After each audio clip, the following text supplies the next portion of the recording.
ఏమైంది గురువర్య? లాభం లేదు మంత్రివర్య. ప్రభువుల వారి జాతకరీత్యా అర్ధాష్టమ శని జరుగుతున్నది. ప్రతి గడియ మృత్యు సంకేతాన్ని సూచిస్తోంది. రానున్నది కార్తీక పౌర్ణమి. పౌర్ణమి గడియలు వెళ్లే వరకు యుద్ధ సన్నాహాలు కాదు కదా. ప్రభువుల వారు అంతఃపురం దాటి వెళ్ళకపోవడమే వారికి మంచిది.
ఏమని చెప్పాలి?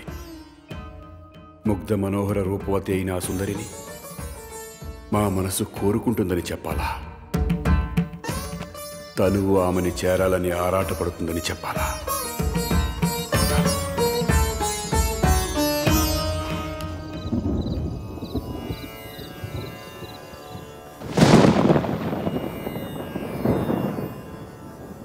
దేదీప్యమానంగా వెలుగుతున్న విజయనగర సామ్రాజ్యంపై అంధకారము అలుముకోబోతున్నది అప్పాజీ.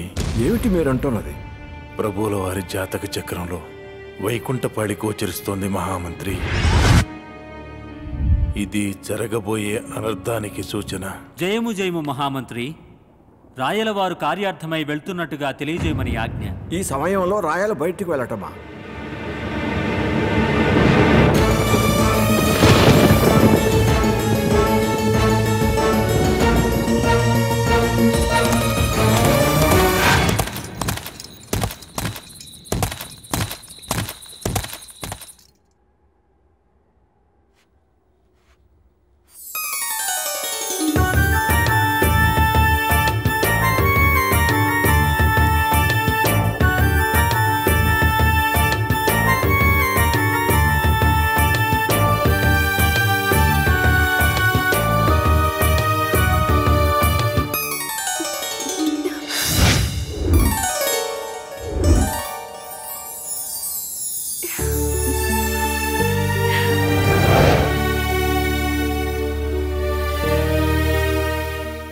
ప్రతి శ్వాసలోనూ ఊహలోనూ మీరే ప్రభు.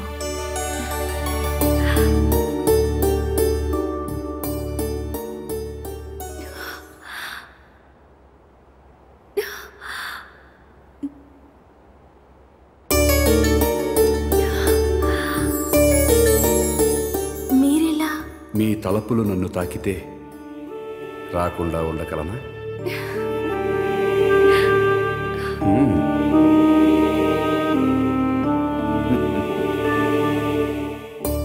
మీరు నాట్యకారిణే అనుకున్నా, చిత్రకారిణివి కూడాను. నా హృదయంలో ఉన్న మీ రూపం ప్రభు. స్వచ్ఛమైన మీ ప్రేమ బందీని చేస్తే మీ వాత్సల్యం సర్వం సహచక్రవర్తి అయిన ఈ రాయల్ని దాసానుదాసుణ్ణి చేసింది. దాసిని నేనే ప్రభు. విజయనగర సామ్రాజ్యానికే కాదు, ఈ సునంద హృదయ సామ్రాజ్యానికి కూడా మీరే ప్రభువులు.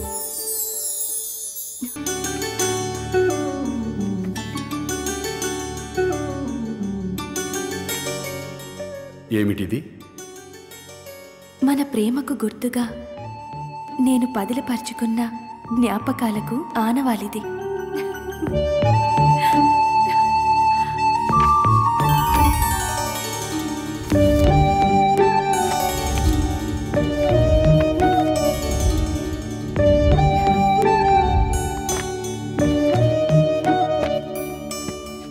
పరిచయం చిత్రం కదా. ఈ పరిచయాన్ని శాశ్వత బంధంగా మలచి నీకు బందీని కావాలనుకుంటున్నాను. రాయల మనస్సుని కదిలించిన ఈ మనోహరిని పట్టపురాణిగా చేసుకోవాలని ఆకాంక్షిస్తున్నాను. క్షమించండి ప్రభు. సునంద, నేను మీ పట్టపు రాణినైతే కోటలో ఉంటా, హృదయ రాణినైతే మీతోనే మీలోనే ఉంటా. నాకీ స్థానం చాలు. మీ అంతరంగాన్ని గౌరవిస్తాం. మన బంధాన్ని ఈ గాలి చిరకాలం మొయ్యాలి, కలకాలం తన మదిలో దాచుకోవాలి.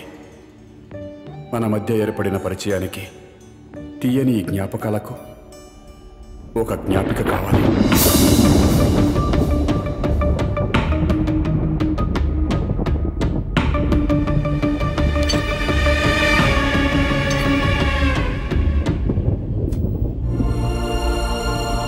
మన ప్రేమకి చిహ్నంగా ఒక మందిరాన్ని నిర్మించాలనుకుంటున్నాం. ఆ ప్రదేశాన్ని ఇది సూచిస్తుంది.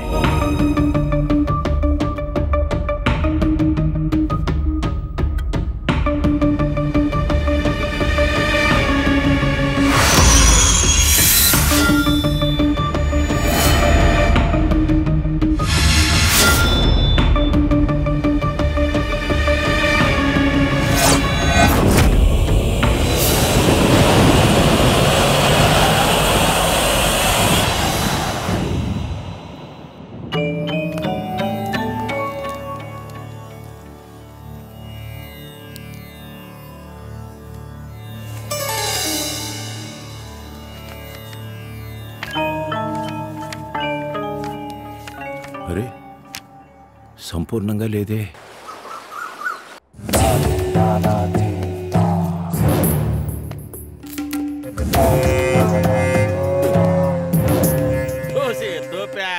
మరో సీతో కోక పట్టుకునే దొరబాబు గారు నీ పీక పట్టుకున్నాడా? నేను నమ్మనరా. తన్నులు తిన్న వాళ్ళని ఎదురుగా పెట్టుకుని నమ్మనంటే ఎలాగన్నయ్యా? సిగ్గులేదురా మాట అంటానికి? మనమేంటి, మన చరిత్ర ఏంటి? ఊపిరి తీసుకుని బతికేది జనం, ఊపిరి తీసి బతుకుతున్నది మనం. మన ఇంటి దీపమే కదా అని ముద్దొట్టుకుంటే మూతిగాలిందని మిమ్మల్ని నమ్ముకున్నందుకు నా చెప్పుతో నేను కొట్టుకోవాలి. చొట్టగని పెట్టము ఉంటా. అసలు నేను వెళ్ళుంటే వాడిని అక్కడే వేసేసుండేవాడిని అన్నయ్యా. మరి ఎందుకు లేదన్నయ్యా? కారణాలు వద్దురా, మనకు స్థలం కావాలి. సీతా మహాలక్ష్మి సిమెంట్ ఫ్యాక్టరీ అనే బోర్డు చూడాలి. దాని గడ్డొచ్చిన వాళ్ళ నెత్తురు కళ్ళు చూడాలి. రే, ఆ దొరబాబు గారిని బాలు పిలిపించు. అలాగేనయ్యా.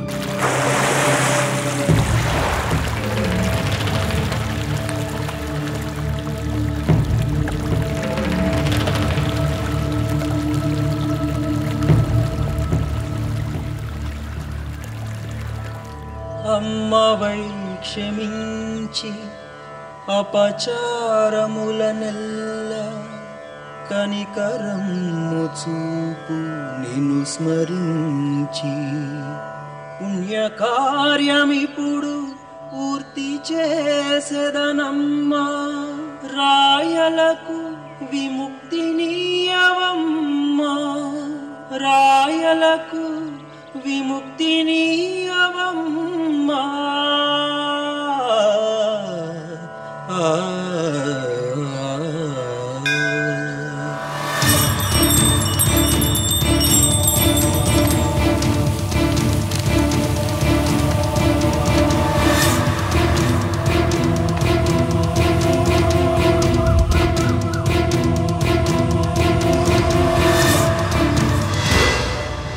మువ్వలని కళ్ళకద్దుకున్నా కాళ్ళకే కడతాం.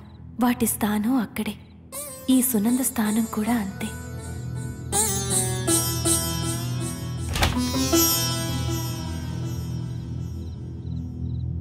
నిన్ను తిట్టడానికి రాలేదురా. నిన్నటి నుంచి నువ్వు కనిపించకపోతే నేనెంత కంగారు పడ్డానో తెలుసా? ఎప్పుడనగా తిన్నావో ఏమో. 2 ముద్దల అన్నం తిన్నాన్నా.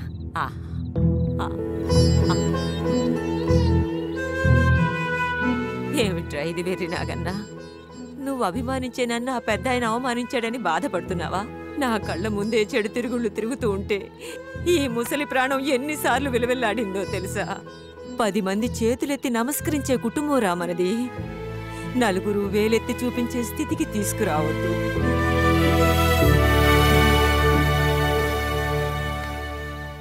ఏంటలుడు ముసలి మళ్ళీ వాయించేస్తుందా? నీ లుక్లో మీనింగ్ నాకు అర్థమైంది. అందుకే 2 రోజులు గ్యాప్ కవర్ అయ్యేలాగా ఒకరు కాదు, ఇద్దరు కాదు, 4 జమాజెట్టి లాంటి మనుషుల్ని సెటప్ చేశా. సెటప్ పనినా? కళాకారులరా. కళాకారులా? కళలన్నా కళాకారులన్నా మాకు ఇష్టం.